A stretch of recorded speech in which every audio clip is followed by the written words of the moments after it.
Now, before we begin our conversation on strengthening independence and national unity, let's take a look at this package put together by our correspondent, Joseph Watson.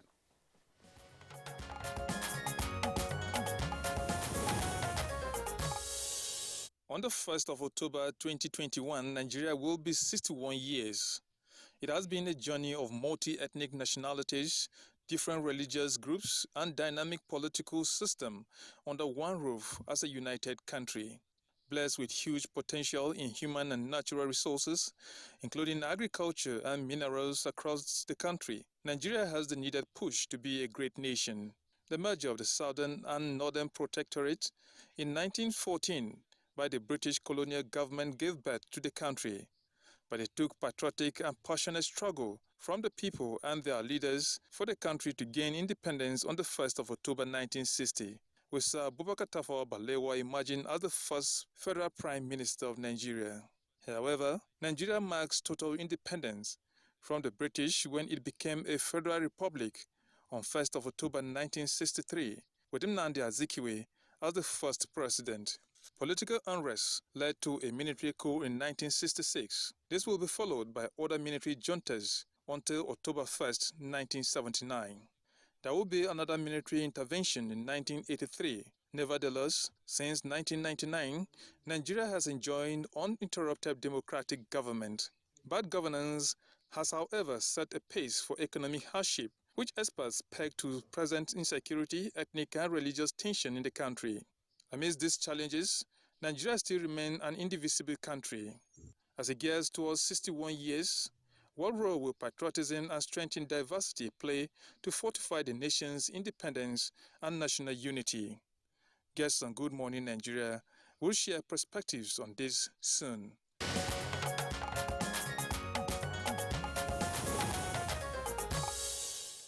Thank you very much, Joseph Olsen, for the background. With us in the studios now to discuss these issues, let's welcome Professor Nuhu Yakub, is former Vice-Chancellor University of Abuja. Of course, he's also a political scientist. Professor Yakub, delighted to have you this morning. It's also my pleasure to be here. Thank you. Also with us in the studios is Chief Obizoba Chiemelo, who is DG, Strategic Planning and Implementation of Ohaneze Ndigbo General Assembly worldwide. He's also an ambassador of peace to the United Nations. Thank you for being with us, Chief Chiemelo. Thank you, and good morning, our viewers. Thank you. And joining us from my Ibadan studio is Professor Oluwale Albert, Professor of Peace and Conflict Studies, University of Ibadan. Thank you for joining us, Prof. Thank you so much for inviting me, and good morning, Nigerians. And joining us again from Benin is Dr. Osaworu Okunzwa, Public Affairs Analyst. You're welcome to Good Morning Nigeria. Right, it seems as if we're having difficulty in trying to connect with Dr. Osaworu Okunzwa. Whenever we're ready, we get him, we'll try to make him join us and, of course, be part of the conversation. All right, gentlemen, once again, I'd delight to have you with us on the program for today. Tomorrow is the 61st anniversary of Nigeria's independence. Perhaps one way to start our conversation would be, are we realizing the dividends of our national independence? Professor Nuhu Yakub. Thank you very much. Well, the answer is yes, with little no.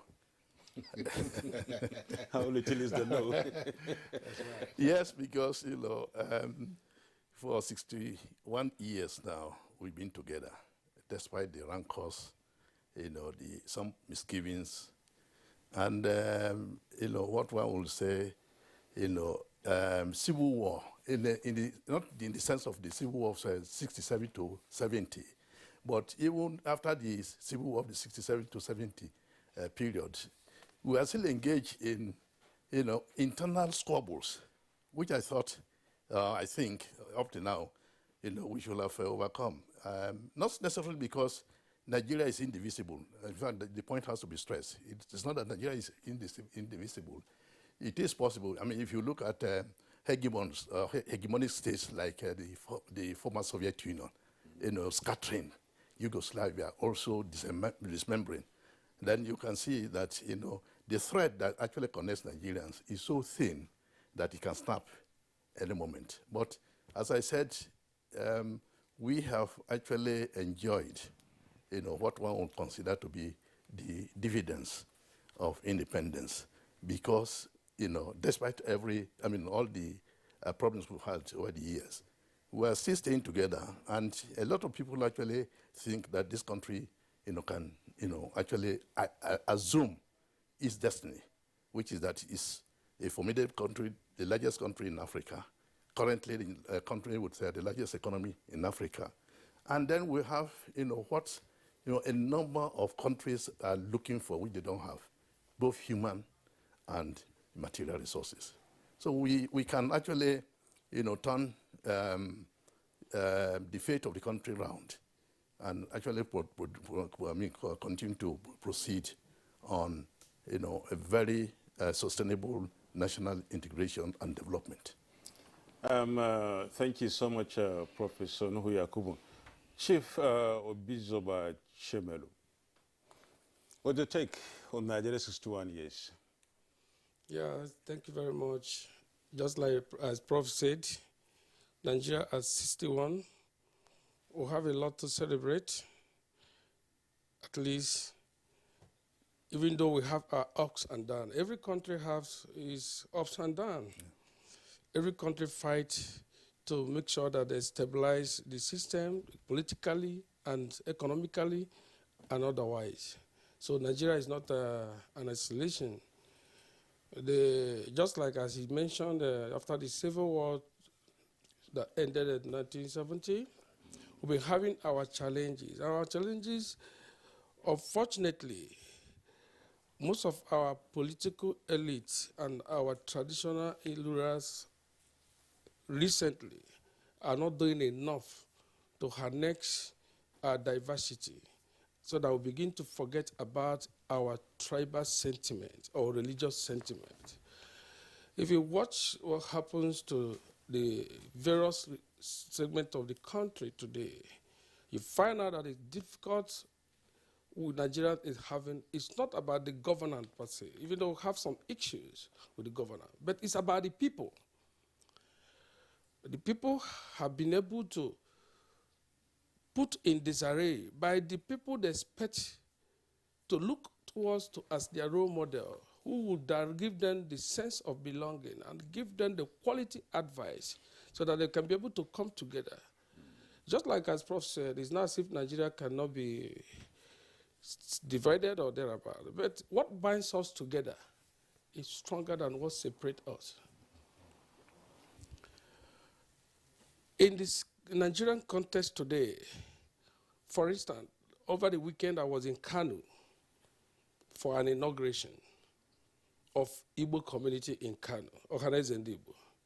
And when I look at the love within the Igbo resident in Kano and the Muslim community in Kano, the hall were filled up with different, both Yorubas, both the Muslim community.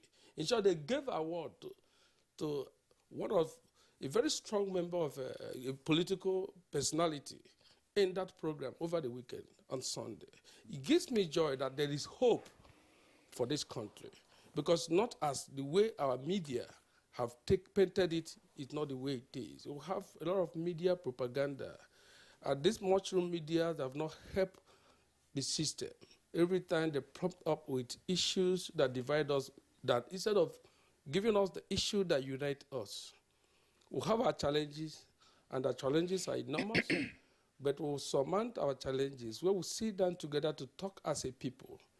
Even though you are marginalized, yes, the South is agitating after the Civil War that they have not been treated fair. But we need to continue to talk. Talking is inevitable. Discussion, constructive engagement, that is what we need as a people to be able to strengthen the democracy and be able to harness the dividends of independence. I think that is what we need. Thank you very much. All right, thanks a lot, Chief Chiemelu. Let's go over now to our Ibadan Network Center. Well, we seem to also be having linkage issues with our Ibadan Network Center. Well, it's back up again now. You can see Professor Olawale Albert there on the right side of your screen. He's a professor of peace and conflict studies at the University of Ibadan. Prof, I'd like to pose the same question to you. 61 years on, are we as a country realizing the dividends of our national independence? Well, I think I have to start by congratulating us for attaining our 61st independence, because not many nations of the world are that lucky. For us to have attained the age of 61, I think is a cause for celebration. Now, back to your question. I think the dreams of our forefathers, the nationalists that actually fought to give us independence in 1960, I don't think those dreams have been realized. Our original intention is to grow into becoming a very big nation, the biggest nation of black people in the world. So then we have the potentials for it, the human potentials, the material resources for building the nation. Unfortunately, we have not been able to attain our optimum level of growth. To me, I think the problem of this country is not with the people. It is largely with the elite class. The Nigerian state from the 1960s to the present has been battling with the problem of elite fragmentation. You know, the elites are expected to establish the framework for turning Nigeria into the giant of the world, not just giant of Africa. And why am I saying this? We have two types of nations. There is the monolithic nation, the nation that consists of same people, the same tradition of origin. Nigeria does not belong to that category. Ours is multinational. We have a multinational framework. Now, we are divided into different ethnic groups, different religious groups. It is the responsibility of the leadership to actually bring all of us together. Unfortunately, in our politics, we divide the nation. In allocation of resources, we divide the nation. In management of the resources, we divide the nation. And the conflicts that we generate at the national level trickles down to the people at the grassroots level. Now, this is why the ordinary Nigerian who is a victim of this problem, you know, they fight themselves and we make the nation very, very ungovernable. Now, our type of political management system is also problematic. Too much power is concentrated at the federal level. And therefore, you find two people fighting in a remote village in Nigeria, and the case is taken to Abuja for management. You know, you go to the police station to say, look, we saw two fowls fighting yesterday. We want to know what happened. And the DPO will tell you the matter has been taken to Abuja. So the problem is that Abuja is overburdened, you know, with problems that are not supposed to be managed at that level. So there's the need for us to decentralize many things in this nation. Unfortunately, the political will is not there. Okay, thank you so much, Prof. Let's come back to the studio here and then hear from Professor Nuhu Yakubu. Earlier you said there is a little no to the yes. You think we have really made some gains in strengthening Nigeria's independence and, of course, our national unity. And looking at what the Prof said, the problem, he said, basically is the elite issue. And when we look at our peers in the world, those who would have gotten independence, but at the same time, the story is not really good to hear, per se, as to our own position in relation to their own position while they are in the world in the Committee of Nations. The problem of the elite. How would you react to this, given the fact that the elites are the drivers of development because they lead, and of course they are the politicians, they are the businessmen, they are the entrepreneurs, and of course we find now, you know, accusing fingers pointed towards them. What's the problem? Well, I think the the issue is not simply that of the elite, the way I see it. It was Chinua Achebe that said the problem of Nigeria is squarely the problem of leadership, and he stopped at that point. And I have added that no, it's not just the problem of the leadership or elite, but also the problem of the followership. Because, you know, when you look at the consequence of the quote-unquote misbehavior of the elites, who are usually, you know, the people that suffer more? It's the followership, you know. And because there is always the possibility of the elite meeting to resolve their differences, to resolve their differences. And they do it to their advantage, not to the advantage of the followership. So I think that what we need to really look at is that, yes, the elites have been, as I said, quote-unquote, misbehaving, but also the followership should, you know, have a way of actually also defining the realm of, you know, their destiny. What is it that, you know, the elites are supposed to provide, which have not been provided? And therefore, because the followership simply, they're not just dummies waiting to be fed with the menu that comes from the followership really, Prof, have their own problem. But don't you think the elite too have? Let's no, that's what I said. I'm not disputing the fact that, you know, the elite, that's why I use the word quote-unquote misbehave. Yeah. Yes. No, it's not that I am underrating or even dismissing that. But I'm saying that the followership, you know, also need to wake up and challenge. You know, it's not just a question of, even within the elite, in fact, even in some countries, you discover that, you know, right from the grassroots, new leadership will emerge. They may also, you know, turn out to be, you know, to belong to the rank of the elites. But the fact of the matter is that they have come up from the groundswell of opposition or disappointment that the followership have been exposed to, and they will now say, no, enough is enough. You know, I mean, if you look at even the short historical trajectory of Nigeria, look at, you know, in the First Republic, you have, you know, parties of the, what I would call, you know, the underprivileged. I'm referring in this instance to NEPU, the UMBC, that's, you know, the Middle Belt Congress. These are people who felt either their people are marginalized. In the case of even Aminu Kano, he was talking about Talakawa.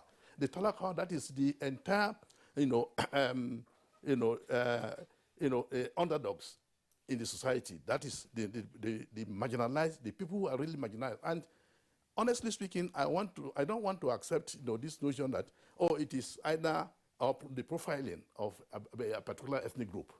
It doesn't solve the problem. Because if you go to any particular ethnic group, you also find the problems we are talking about affects generality of Nigerians. Is it poverty we are talking about that they don't have? There's no part of this country that is not poor. There's no part of this country that do not have, you know, people who are also marginalized. So I am looking at it, you know, from a more globalized, perspective, that the followership will now have to also find a way of connecting with one another. Of course, we can also expect that the elite will want to sabotage that, but that is the only way they can go about, you know, making sure that if the leadership, the elite do not want to actually allow the destiny of this country to be realized, then somebody will have to, you know, engineer such a development. And indeed, in many societies, you know, if you look at the history of most countries, especially where revolutions have taken place, it will have to be from the groundswell of, you know, agitation and opposition from the, you know, followership. Okay, well, thank you very much, Professor Nuhu Yakub. We understand that our connection to our Benin Network Center has been sorted out by our engineers. On the screen there, you can see Dr. Okunzwa Osawaru, a regular on Good Morning Nigeria public affairs analyst. Dr.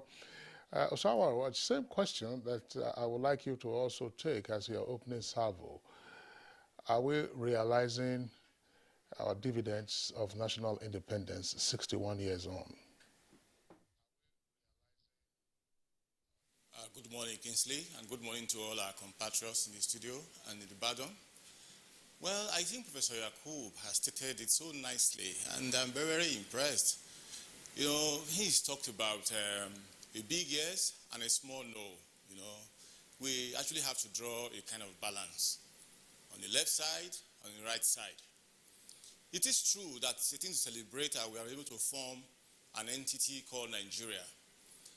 Nation statehood is the modern form of social organization. People no longer live in tribal societies. So whatever forces brought us together in 1914 probably propelled us towards modernity. But upon attainment of independence in 1960 or becoming a republic in 1963, we became masters of our own destiny. And of course, as the late Nnamdi Azikiwe said, our history is checkered.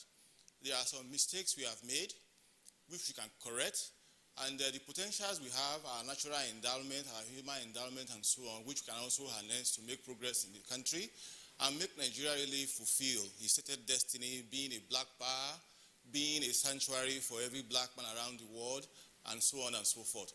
So to answer your question in the mode of Professor Yakub, I think Nigeria has a lot to celebrate at 61, but we have a lot to correct. And from the discussion so far, talking about our leadership and how our affairs have been managed, I think we need to be more enterprising in that regard. We need more of quality statesmanship. We need to have a national outlook. We must see Nigeria as an entity. Our leaders must have a kind of national outlook, so much so that any person from Benin who is aspiring to national leadership must be sympathetic to the problems of people in Sokoto and accept them as its own compatriots, and the other way around too. So there is something to celebrate. Nigeria has made progress, but we have a lot of deficits to be covered. That would be my opinion. Thank you so much, Dr. Osauru Okunzwa. Let's come back to the studio and then hear from Chief Obizoba Chemelu. He's talking about quality statesmanship, talking about patriotism. And of course, when we look at these issues, we seem not to really have it right. We didn't have it right all through since, you know, after the Civil War, I must say. Because before the Civil War, of course, the regional governments and the administrators had good time with their people, and then they really represented them properly and had, you know, good dividends for that. But right after independence, right after the Civil War, all through the golden age of Nigeria between 70 to 85, 86 or thereabout, and beyond that, well, we have problems now. What is the problem with Nigeria's patriotism? Why are Nigerians really not so patriotic as we are supposed to be, given the fact that that should be the starting point for national unity? Thank you very much. The bar in terms of patriotism is about the way the elites, the political class, the leaders behave. Recent days, there's high corruption in the system.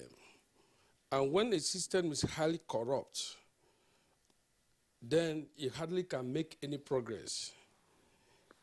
You cannot make progress where there's a massive corruption.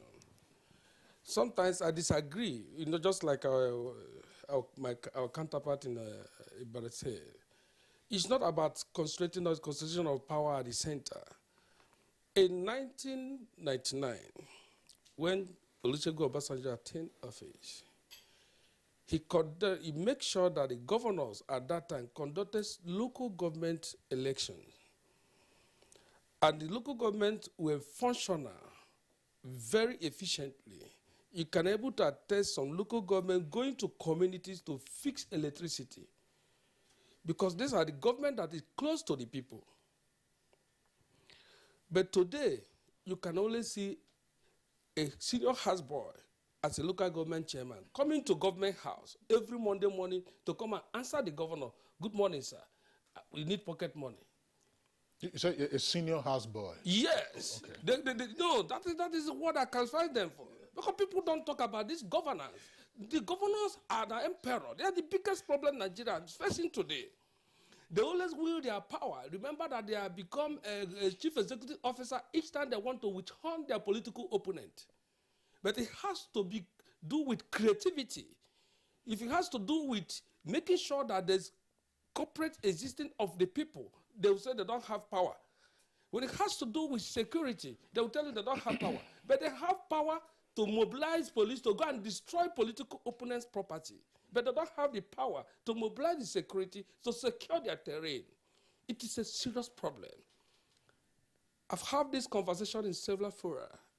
One of my friends called from the outside the United States. He said, "Come, Ambassador, what is happening in the country?" I said, "Our problem is the governors. Yes, we have problem at the center, but we have to share the problem. We have to understand where we're coming from and where we are going."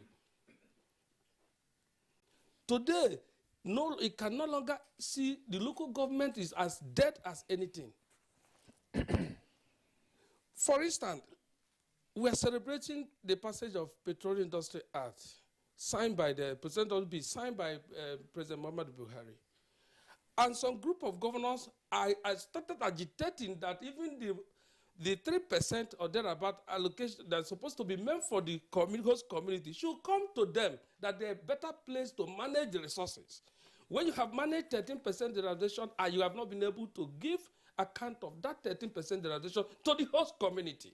Ambassador, I'm not really cutting you short here, but I really want us to really remain on track and then see the point we're talking about here, strengthening independence and national unity. Yes. When we look at other countries, there are things that bind them together. When they see the flag, they even salute it even without anybody seeing them. And then they feel as if they are first and foremost members or citizens of that country before any other thing else.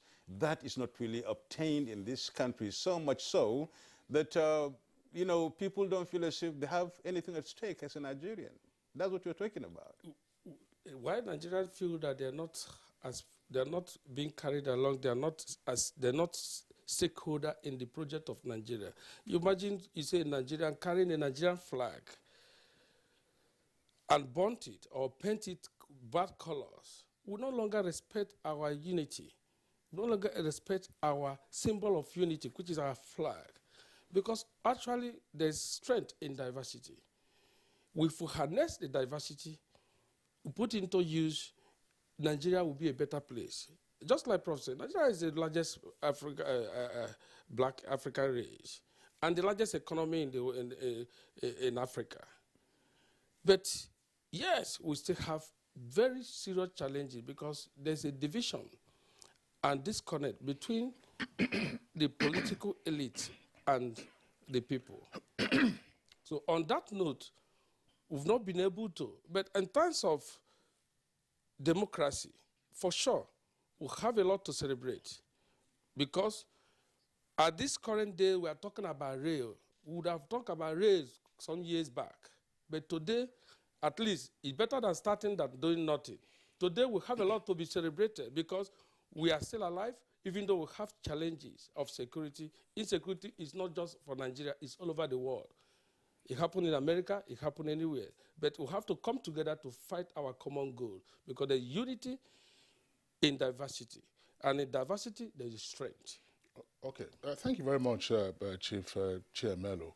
Let's return to Professor Olawale Albert in Ibadan Network Center. Professor Albert, maybe it would be helpful for us to take a step back before we return to the subject matter of patriotism that my colleague Nadabo has already put on the table. Why did we seek independence in the first instance? What is it that we were seeking to achieve? Was independence a mere goal so that we would then understand the basis for seeking to strengthen that independence and national unity? And at the time we were seeking independence, were these same whole factors that today hobble our national unity and the full realization of the dividends of our democracy present in the course of the fight for independence? Well, we sought independence because we thought we would be a better people by managing ourselves. And of course, when you read extant literature on colonialism, you will realize that the colonial master is not here to build a nation. It's not here to build a state. The colonial master is here to, to tap the resources of the colonial state for the development of the, for the development of their countries. And so we felt that by decolonizing the country, taking over the leadership of the country, we will be in a better position to develop ourselves in a faster manner and to govern ourselves according to what the people want. Unfortunately, we have not been able to craft a system that will enable all of us to manage the resources of the country jointly and to enjoy the best of the country.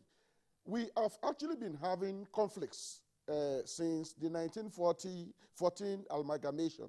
So let us not deceive ourselves by saying that the conflicts that we're witnessing today started after independence. From 1914 to 1960, we had different conflict issues. For example, my PhD thesis, was on the establishment of segregated settlements in Nigerian cities. Sabongeri in Kano, Sabongeri in Kaduna, Sabo in Ibadan, Sabo in Ijebu-Ode, and the rest of them. And all these settlements came out of conflict issues. Northerners in the south would want to regard themselves as being unique and ask for unique settlement pattern, and it was given to them by the colonial masters. In the north, we had the same issues. And then when you look at the number of constitutional conferences that we had up to 1960, the conferences, the letters of the conferences will tell you that there were conflict issues, but we agreed before independence that Nigeria would be a better country under a federal system of government. The federal system of government is saying you have not too powerful center, and then you have regions that are managing their resources, exploiting resources, and sending to the federal system, for the federal government, some of the resources from the different federating units. And then we also built this into the, our constitution, even up to the 1999 constitution. But the question is, to what extent are we actually implementing the letters of the constitution?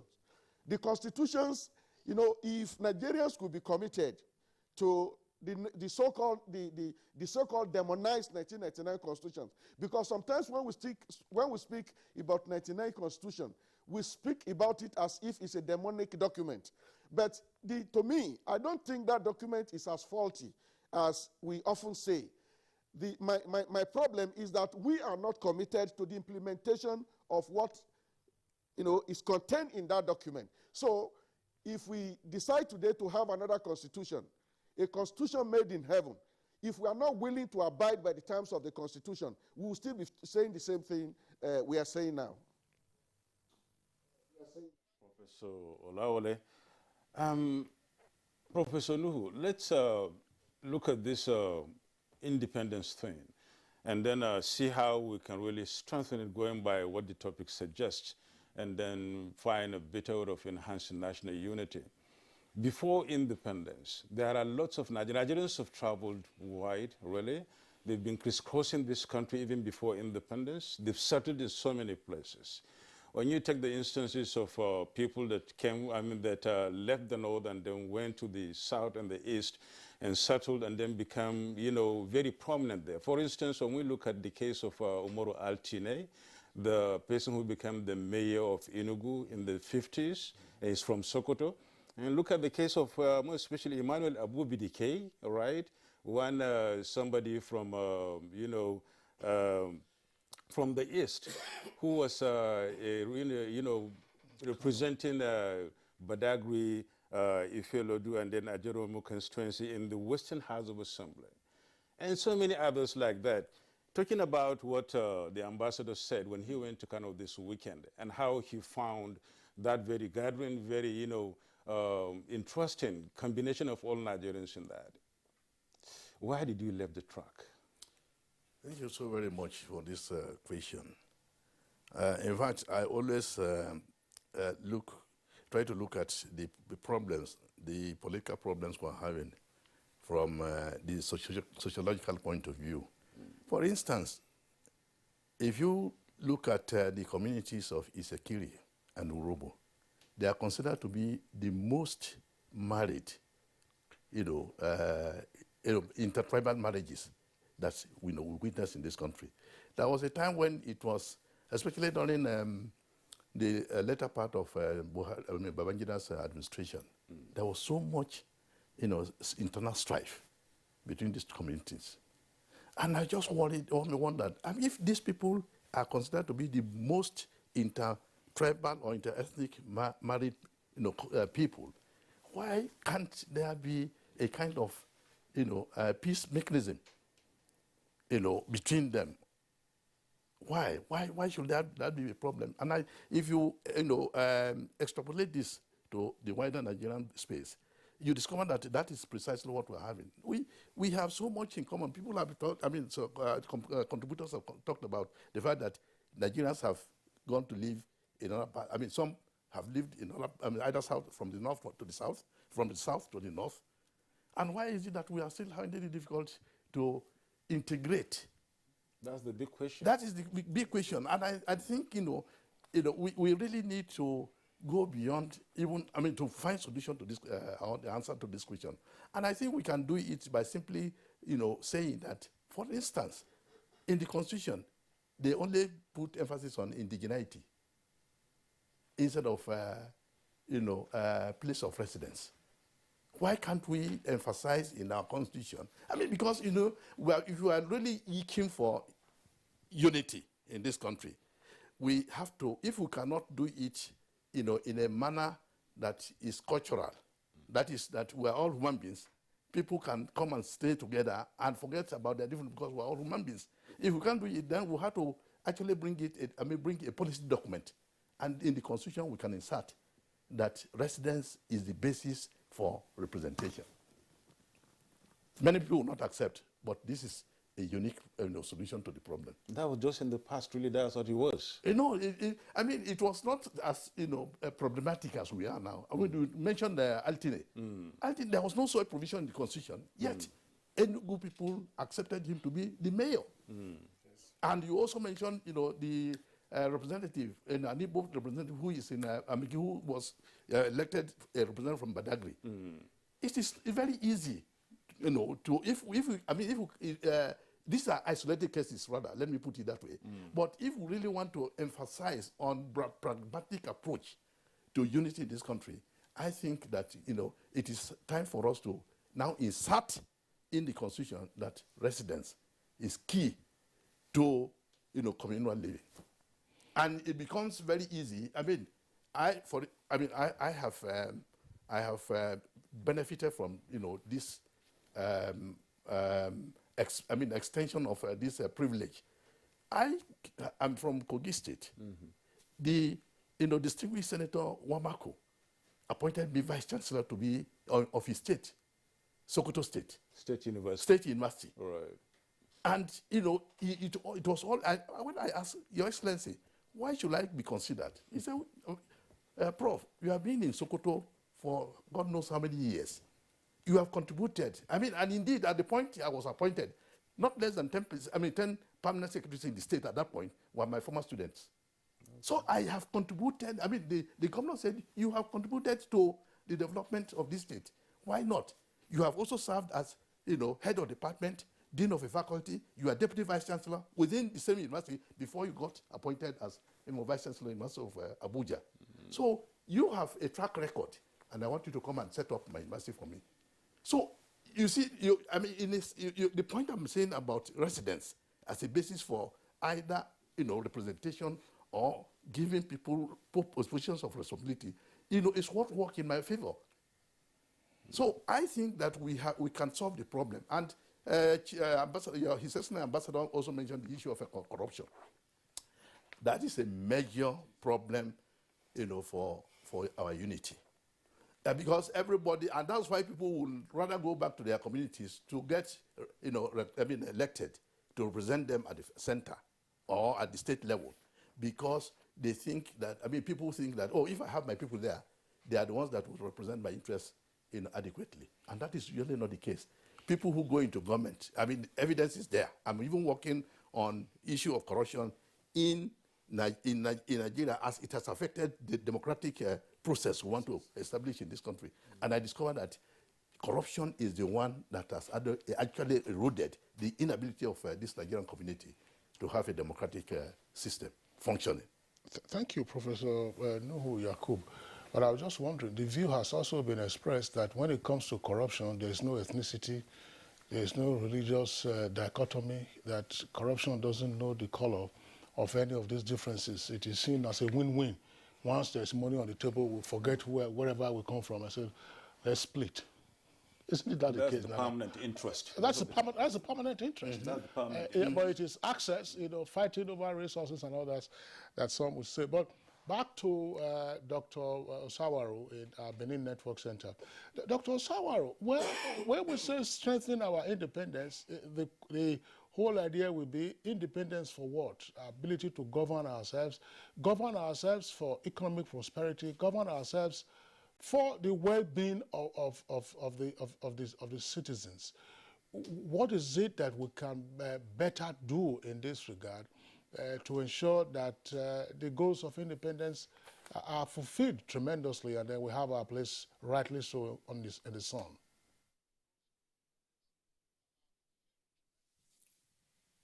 Well, the goal of independence was self-mastery, that we should wrest the control of our destiny from those who came over uninvited to colonize us.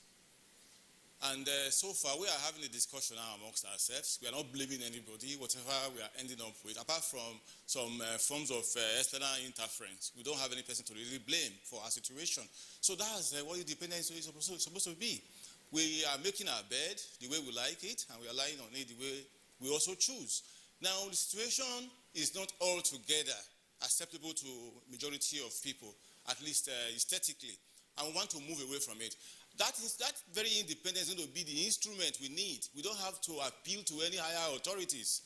We are an independent state, a republican state, a democratic state now. So yes, we have control over our affairs. Then when it comes to the issue of patriotism we were talking about before, as a way of strengthening our independence and our national unity, we have to know that patriotism is a kind of relationship. A citizen loves his country. There's a vertical relationship between the state and the citizen in the first instance.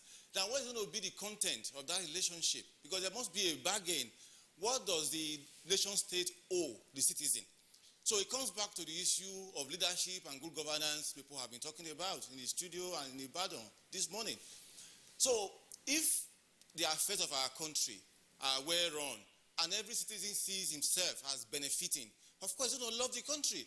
What he knows will not be possible without the country that accrues to him. When he compares himself to citizens of other country, and he knows that he's better off, and the difference is accounted for on account of his Nigerian citizenship, of course he has a lot to defend. So we need to run the country better, we need to select better leadership. Of course, just like Professor Yakub has also said, the followership needs to be better educated to know that they also have a responsibility, not to just carry on as robots and so on, accept just everything. So they must participate. It's a democracy. They must have a hand in selecting who their leaders will be, of course, with the ramification into whether our electoral process has integrity, what to put in a ballot box is what is announced. Those will be some other issues some other day. But citizens must know that they are major stakeholders in the destiny of the nation they belong. And as way of promoting national unity and so on, all the policies that are already there, provisions in our constitution, federal character, quota system, that will enhance a sense of belonging, nobody is left out. Just like Professor from Ibadan has said, we need to be committed to the provisions that are already in our constitution, even as we try to amend whatever defects we perceive in that same document.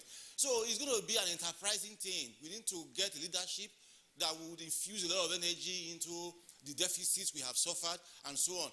And we also have institutions we need to promote. The National Youth Service, for instance, that people are subjecting to a debate, which I find unfortunate. A National Youth Service, for instance, is a good vehicle for real integration over time. We need to make larger budgetary allocation to enable youth service, encourage our young people to see this nation as their own, a nation to be fostered, a nation that will in turn foster them, and so on and so on. So most of the things are there. We just need leadership and, of course, the orientation of the followership to know that national goals that are important to our collective welfare need to be pursued with vigor. I think, so to repeat, there's a lot to celebrate about Nigeria, but we need to cover our deficits. And I need to add, if you don't mind, that Professor Yakub, his comments I have found very, very refreshing. And it's not surprising to me that he's a man of the caliber, and we need many more of his own type. Even as he comes from academia, we need more academic people, intellectuals, to come into this discussion and shape the destiny of Nigeria, to supply the ideas and get the men and women who will implement them to make Nigeria fulfill its destiny. Thank you, Dr. Osawaru. Professor Nuhu Yakubu, we need more refreshers, therefore, from you. So let's get to hear more from you. We talked about, when you listened to him, he talked about the NYSC, the Federal Character Commission. You talked about the Unity Schools, for instance, and a hell of other organs and institutions that were put in place right after the Civil War in order to further integrate Nigerians and make them one. And of course, between the 70s into the late 90s, I think these very institutions and agencies have played great role in achieving those objectives. Unfortunately, beyond the time and coming to today, it seems as if the dividends are gradually not being consolidated, rather, but looking at it from different perspectives. Trust has been eroded, and then people have started thinking as if I belong to myself first, than to anybody, then somebody else, to my community first, before my state, to my religion, to this and that, before becoming Nigerians. That seemed to be eroding, the gains made in the golden days of Nigeria. Thank you very, very much. I think, Dr. Osauru has actually, also added to, what I think should actually be the path we have to, with us, we have to, follow to actually, get, the deeper aspect of what we now call the dividends of independence. The Unity Schools, that was a creative idea by the late Prime Minister. That there should be a way to meld together the Nigerian people. And it worked. Somebody was telling, was taken from Kwara State then to go to Sokoto, to go to the Federal Government College. Went there, got acclimatized, his learned language, Yoruba person learned the language, and he fitted into the society. And every time he says, I have to come to Sokoto, it's a very peaceful place. That experience, in fact, they say experience is better than knowledge.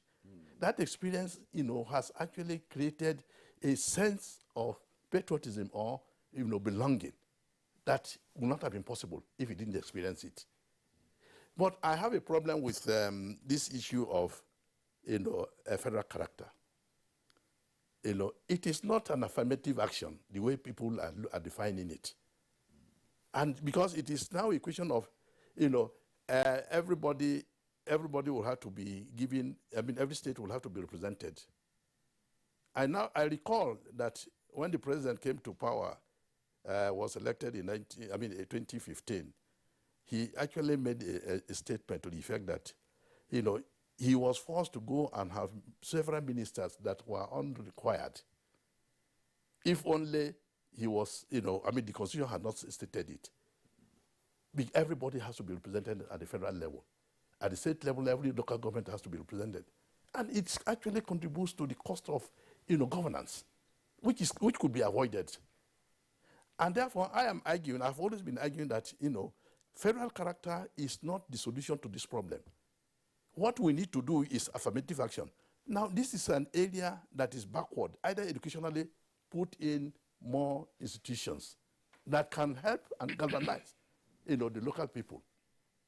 to come to, I mean, at least to reduce the deficit, the extent of, the difference between educationally advanced and educationally, backward areas. That is not being done. And I think, we need to really revisit. It's a good idea, there's federal character, but give a percentage. This is what CEDAW do. I mean, during the conference of women in Beijing in 1985 or 95. I mean, you give a quantum, or a quantum of the number of people, women that have to be in the parliament, and from there you begin to see the role the women will play, either in parliament or at the executive level, to the extent that women may even come and overwhelm the men that normally dominate the whole space.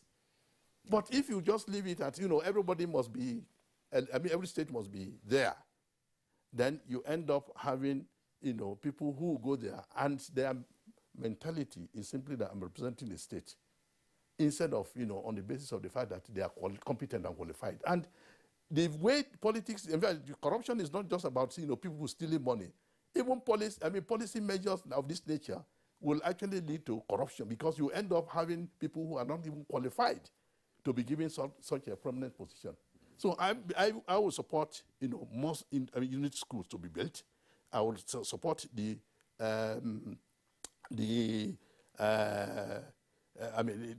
I will support more schools to be support also that there must be policies or instruments of integration, such as federal character, but defined in a different manner, that will enable us to actually have quality people there. And I also think that, as much as possible, the point I have raised earlier, i.e., give emphasis to residence, where people reside. Because, when you live I stay in Abuja at the moment, and, everything I do is about Abuja, not about my community. So that idea that, somebody is accepted, he can actually be involved in the way and the running of, the system within his locality, propels the person to be more interested in what is happening in the area where he lives. Otherwise, it's going to be very difficult. In fact, the only time I think Nigerians actually express patriotism in this country is when there is a football match between Nigeria and other countries. And they are playing well. And they are playing well. That's right. They are playing well. That's right. Okay, Professor Yakub, thanks. I just want us to go back to Professor Lawale Albert in our Ibadan Center. Professor Albert, we keep talking about these instruments of integration that we've had over the years, but which, of course, are facing severe challenges now. Unity Schools is one of them. The other is the NYC scheme. And then we also have the whole idea of federal character, which is enshrined in the Constitution. Some persons will ask, say, look, what is it that we are doing with our management skills in ensuring that these instruments continue to serve our purpose for purposes of for the whole idea of national unity. For instance, at some point in this country, unity schools were the choice of the elite for their children. Today, that's not necessarily the case. The NYC has become virtually a case now where you are struggling to get your ward to serve in your hometown, so that you can keep an eye over that individual. And there are various complaints about the abuses of the federal character principle, just as Professor Yakub has indicated. So what can we do? Is it a question of creating more instruments, or seeking to evaluate what has gone wrong with those integrative instruments? I think what we need to do, first and foremost, is for the Nigerian state to be willing to have what is called peace architecture. Peace architecture has to do with determining the kind of peace you want to have, and then connecting that instrument to different arms of government. Because for you to have a peaceful nation, you must connect all your institutions. Now, when we established the NYC after the Civil War, it was thought that by doing your national service out of your place of origin, that you will acquire some national ethos. You will acquire some peaceful ethical standards that will help, that will contribute to building the nation. When we were establishing the unity schools, we thought that by our children growing together, studying together, we would have young people growing into structures that will build the nation. But it doesn't work that simply. What all nations of the world, what they do is to have a national peace architecture. You have a central peace policy for the country. And we've been struggling with that since 1999. Part of the support that the international community sought to give to Nigeria when we transited from military to civil rule in 1999 was to help Nigeria have a peace structure. And I work with some Nigerians to write what we call Nigerian peace policy. But that peace policy was never passed into law until the administration of President Obasanjo left office. That document today is lying at the Institute for Peace and Conflict Resolution in Abuja. And the last time I looked at the document, it is dated because we have added to our problems since that time. When I became the regional board chairman of the West Africa Network for Peace Building in Ghana, I tried to make Nigeria have a peace policy and to have a peace architecture. But we were not successful. And what happened was that when the international community realized that Nigeria was not serious with having a peace architecture, they went to Ghana. And the Peace Commission in Ghana was established. And as part of the peace architecture in Ghana, the Peace Studies Program at the University of Cape Coast was established. The National Peace Commission was established and connected to the military, connected to different organs of the state. But I think the problem we are having in Nigeria is that for you to have a durable peace architecture, the leaders themselves must be willing to say we are ready for peace, because the leadership must be written into the document to say that leaders will not engage in any activity that will generate conflict. And I think that is the problem we are having in Nigeria, and that is why everybody is running away from that document. Now, there is what we call multi-track diplomacy. For you to have sustainable peace in a nation, you need to work with 9 tracks. The first track is the government. The peace process must start with the government, and that is why government institutions are referred to technically as track 1, diplomats. Track 2, civil society organizations. Track 3, business organizations. Track 4, eminent persons in the society. Track 5, academic institutions. Track 6, the so-called human rights activists. Track 7. So you must connect all these institutions, and all of them must be committed to having a peaceful nation. But what we have in Nigeria today is the federal government has acquired all the powers. Professor Albert, thanks for your comment. I mean, the temptation is always very strong that when you seek to drill further into an issue, then you veer out before you come back to the issues. We recognize the comments that you have made with regard to the peace imperative. But our critical issue here, what I asked, had to do with what we can do as a country to enhance the integrative instruments that we have at the moment, or whether there is need for us to create fresh instruments as part of the ways of enhancing our national unity and, of course, also strengthening our democracy. But, of course, we will continue to interrogate aspects of this conversation when we return from this short break.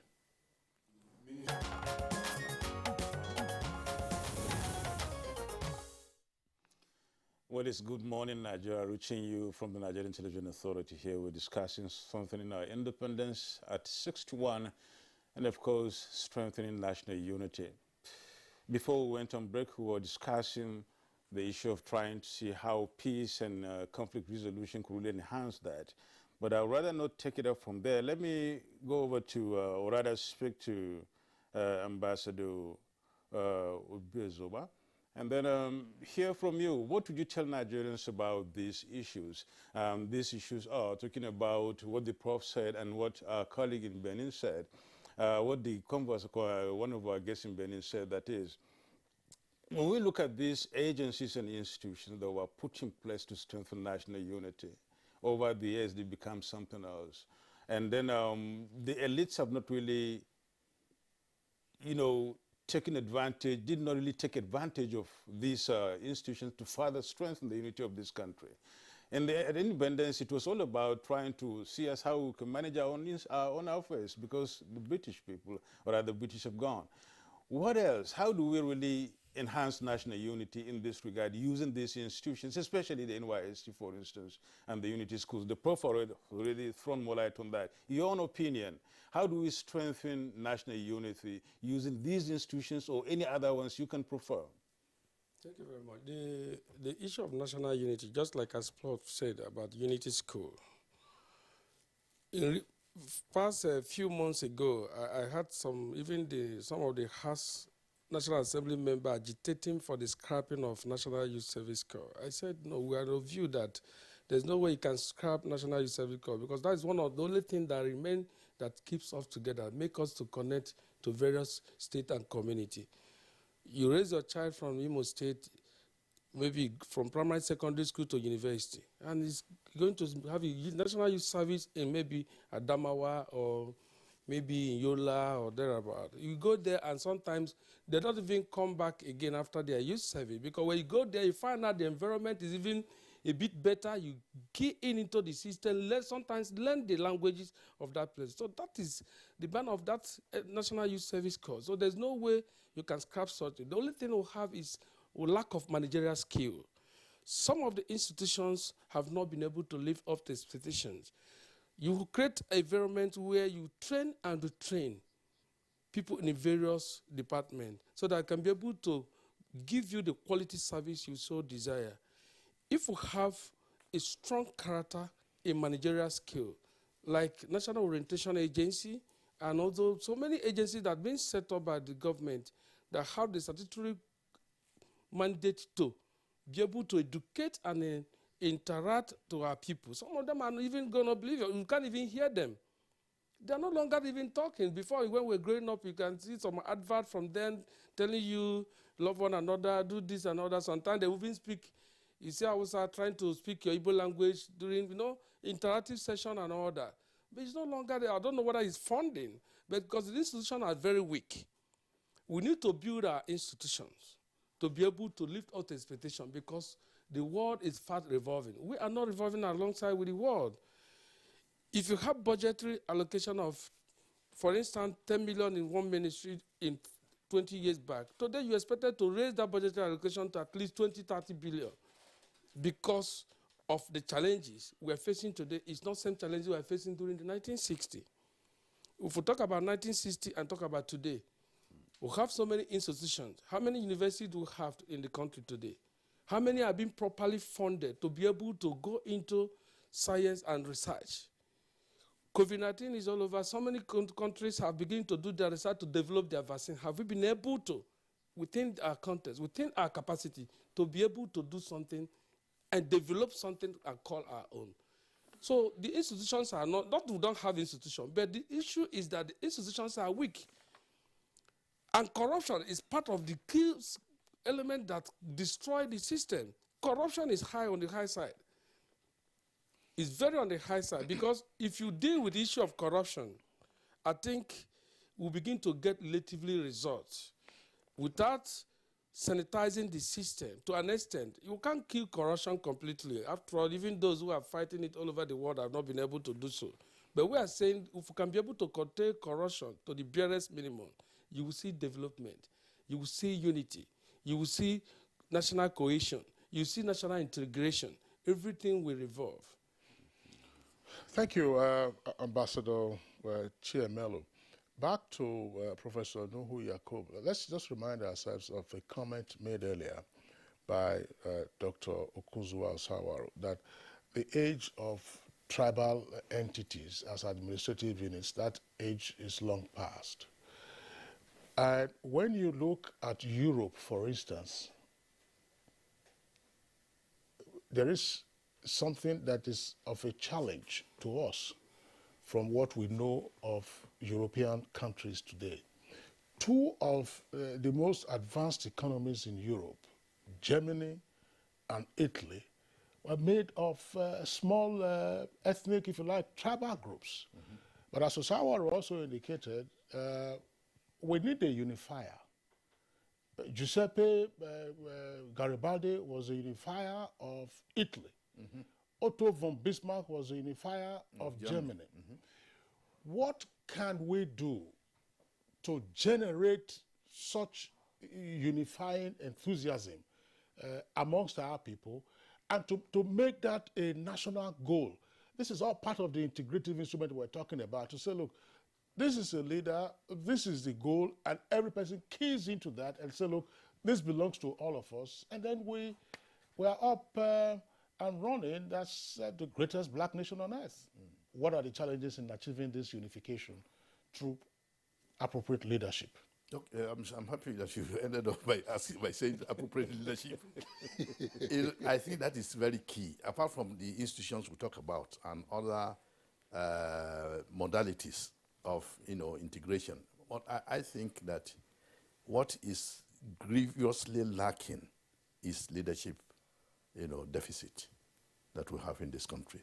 It's very important. As much as I have also added that we need to also have a followership that is energized. We should not just lay back, be dormant, and just be waiting until what the man, either at the center or in the periphery of the states, will say is the trajectory, and then everybody will follow like dummies. We need leadership that will actually exude discipline, commitment, sacrifice. These are things that are lacking. I am doing work now which is looking at what has happened since the commencement of the Fourth Republic, 1999. We had, Nigerians shop for, let me put it that way, shop for, an experienced person in leadership, and Obasanjo was elected. And I was expecting that he would come with a vision that will actually say, we are not going to allow, one, the military to come back again.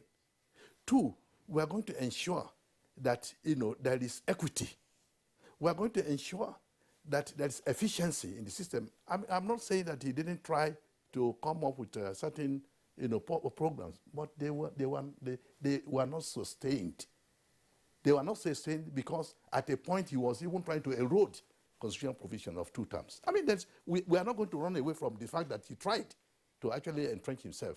He tried and then? And he failed. Good. He tried and he failed. He failed. But that already, created, a mindset that, you can, by impunity, even erode the constitutional provisions. It was not necessary.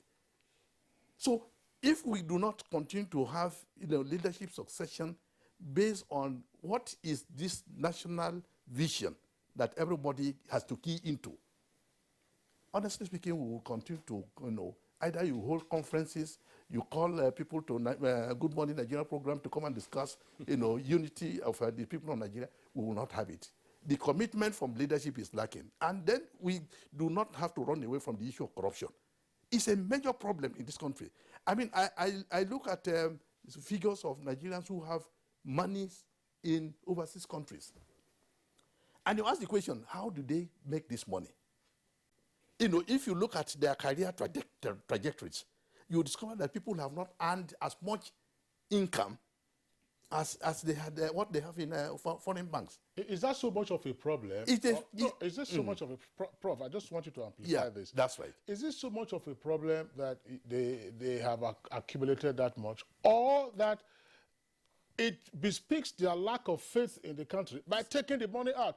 Why do they not have faith in this same environment from where they are mining those resources, even illegally? Thank you so very much. That is the point I'm also making in the paper I'm writing.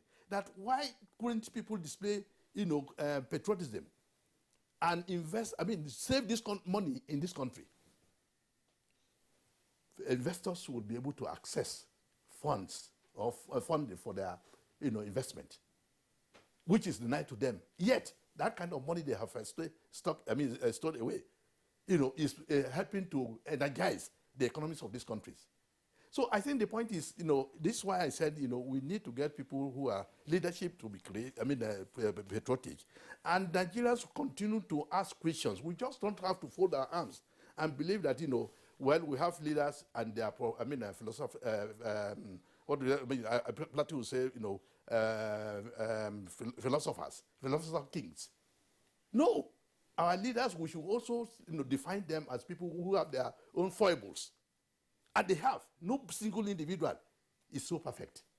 And we continue to actually pose questions to them, critical questions that they have to answer. And if there is any policy measure that is being made, let us all come out and demonstrate against it. This is when leadership will continue to know that there is a need to listen to the followership. But if we just fold our arms, I'm sure, of course, it is going to be, as they say about the computer, junk in, junk out. Oh, thank you so much, Professor Nuhu Yakubu. We have barely some 5-6 minutes left on this program. Let's go over to Oluwole in Ibadan and then hear your parting thoughts, and then see. Yeah, we really would want to get your thoughts on that. Rather, Dr. Osauro, I would say, from Benin. Let's hear your parting thoughts on this issue. The Prof has, the Prof raised a lot of questions here, talking about leadership issue and leadership deficit. And that is really going to be the catalyst in trying to move Nigeria forward. What's your thought about that, and how do you think this would enhance national unity? Leadership, even at the very best, takes place in the context of values. Professor Yakub referred to Chinua Achebe much earlier, was reflecting on leadership generally. But the same Chinua Achebe said most of our values are rather pedestrian and banal.